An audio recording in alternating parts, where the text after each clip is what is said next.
গুৱাহাটীৰ উজান বজাৰৰ বিবেকানন্দ কেন্দ্ৰত বাঁহী বাদনৰ অনুষ্ঠান গুৰু প্ৰসন্ন বৰুৱাৰ তত্ত্বাৱধানত সুৰৰ জিঞ্জিৰি শীৰ্ষক এক বিশেষ অনুষ্ঠান আৰু এই অনুষ্ঠানটোত সহযোগ আগবঢ়ালে গুৱাহাটীৰ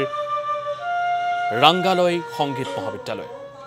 বন্তি প্ৰজ্বলনেৰে আৰম্ভ কৰে ৰাংগালয় সংগীত মহাবিদ্যালয়ৰ অধ্যক্ষা নিহাৰিকা গগৈয়ে অনুষ্ঠানত উপস্থিত থাকে অসম আৰক্ষীৰ প্ৰাক্তন সঞ্চালক প্ৰধান ভাস্কৰজ্যোতি মহন্তৰ লগতে আন কেইবাগৰাকীও বিশিষ্ট ব্যক্তি শিক্ষাৰ্থীসকলে বাঁহী বাদনৰ প্ৰদৰ্শন কৰে অনুষ্ঠানটোত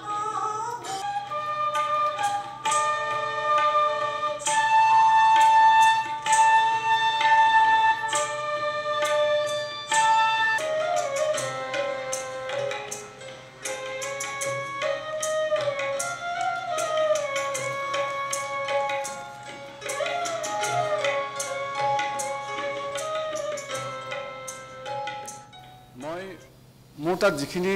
শিক্ষাৰ্থী যিয়ে বাঁহী শিকিব ইচ্ছা কৰে মই তেওঁলোকক প্ৰণালীবদ্ধভাৱে বাঁহী শিকাবৰ চেষ্টা কৰি আছোঁ এতিয়া বাঁহীটোতো খুব টান কঠিন এবিধ বাদ্য গতিকে ইয়াক আমি প্ৰণালীবদ্ধভাৱে শিকিবলৈ বহুত সময়ৰ প্ৰয়োজন গতিকে মই বাঁহীত সুৰটো উলিয়াই